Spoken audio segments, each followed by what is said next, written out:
Bonjour à tous. Cette semaine, on a décidé de revenir en Pays de Fayence dans le village qui est devenu son chef-lieu au 18e et qui lui a donné son nom. Fayence. Alors, on aime ce village bien pour son côté agréable. D'ailleurs, les Romains l'avaient appelé Faventia Loca, qui veut dire lieu agréable, donc tout était dans le nom.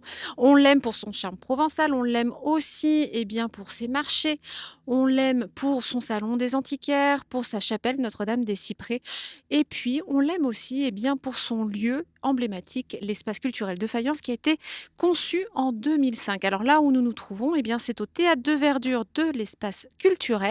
C'est un lieu qui accueille tout l'été des spectacles et des concerts. Au vu de l'engouement du public pour les tributes, Fayence va proposer chaque vendredi du 10 juillet au 21 août en plein air, donc, des concerts pour revivre les plus grands titres de Florent Pagny, de Amy Winehouse, de Queen, de Santana, de Bob Marley, de Supertramp ou encore de Michael Jackson. Vous pouvez bien évidemment réserver vos places sur le site de la ville. On reste à Fayence pour un autre village, le village d'été. C'est un tout nouveau concept qui est proposé par le Grand Jardin et par ses 3 propriétaires, les 3 sœurs, Jeanne, Élise et Rose. Alors le concept, vous connaissez certainement le lieu grâce au Salon des Antiquaires qui est devenu légendaire dans la région. Cette fois-ci, elle vous propose d'y passer toutes vos journées et vos soirées d'été du vendredi au dimanche et ce jusqu'au 27 septembre.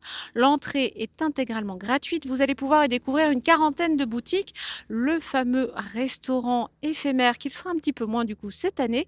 Et puis le concept, c'est tout simplement une Dolce Vita à la provençale. L'interview de la semaine, c'est Éric Logérias et Frédéric Bourali qui sont à l'affiche de la pièce Les Grands Enfants. On va pouvoir les retrouver sur scène le 16 juillet aux Nuits de Robinson de Mandelieu, mais aussi le 3 août au Théâtre Aldèze. C'est d'ailleurs là qu'on les a rencontrés à la Chèvre d'Or. Alors ces 2 énergumènes sont aussi sympathiques sur scène qu'en vrai. Honnêtement, ça a été un vrai plaisir et sur scène, à mon avis, on va en prendre tout autant. Pour la première fois réunis en tête-à-tête sur les planches, ils campent 2 amis de toujours dont les enfants sont en couple. Et ils vont tout remettre en question le jour où ils vont apprendre que plutôt que de devenir grand-père, chose qu'ils souhaitaient, ils vont voir leur progéniture se séparer. J'aime Thomas depuis plus longtemps que je t'aime toi. On doit défendre notre amitié. C'est leur divorce, c'est pas nous. Nous, on reste amis et on se calme. J'ai mal, vous divorcez. Jusqu'à présent, on avait travaillé chacun d'un côté de la scène, voilà. Exactement. C'est mon camarade Eric qui a vraiment fait beaucoup pour qu'on joue ensemble, parce que plusieurs fois il m'a proposé des pièces. C'est vrai, on s'est dit plusieurs fois pour ça. Ça s'est pas fait pour 1000 raisons. Et là, celle-ci, ça a été bingo. Oui, ouais, c'était super. De toute façon, on va toujours plus vite quand on travaille avec des gens qu'on connaît, avec qui on a déjà travaillé. Parce qu'on crée une confiance, on crée un langage commun. Parce qu'on a parlé la même langue sur un premier projet, on se dit, on va pouvoir continuer avec d'autres projets devant la scène, derrière la scène. Mais en tout cas, on a appris un langage commun et surtout, on aime la même chose et on aime le même théâtre. Oui, il y a des choses essentielles qu'on n'a pas besoin de se dire. Donc ça va plus vite. Après, on se dit que les choses des détails, mais les choses essentielles, pour nous, artistiquement, on n'a pas besoin de se les dire. Et ça, c'est génial. Puis tout à coup, on était dans une position que moi j'appelle une position confortable, qui est la position d'être mis en scène avec quelqu'un qu'on aime et par quelqu'un qu'on aime. Donc on était en cette position avec Anne Bouvier et c'était très agréable parce que là aussi on parle un langage commun et donc on n'avait qu'à se laisser aller et elle nous disait laissez-vous aller à vos conneries et ça... Là, ça, faut dire, c'était bien distribué. Hein.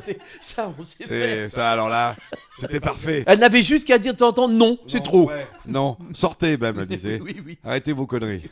On reste au théâtre pour aller du côté des fameuses nuits auréliennes de Fréjus. Elles sont incontournables et elles reviennent du 16 au 23 juillet prochain pour nous proposer 4 pièces, 4 comédies choisies avec soin par Cécile Vincenti qui a à cœur de nous dérider un petit peu, de nous apporter de la légèreté pour adoucir notre quotidien. On va débuter avec la pièce Ménopause qui réunit 4 comédiennes, 4 femmes qui sont toutes aussi différentes les unes que les autres, mais qui vont traverser en même temps la périlleuse période de la ménopause.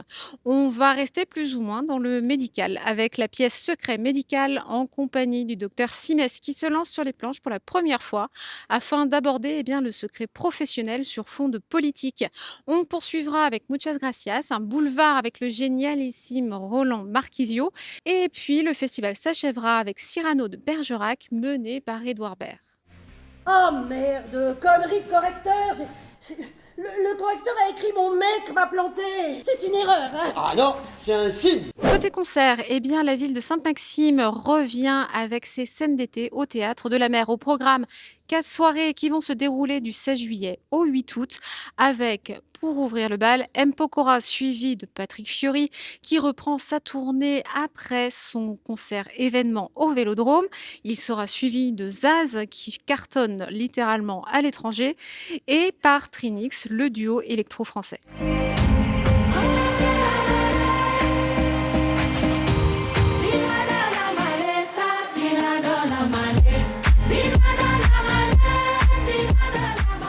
On termine cet agenda avec le plus vieux festival de jazz d'Europe, Jazz à Juan bien sûr, qui se déroulera cette année du 9 au 20 juillet prochain.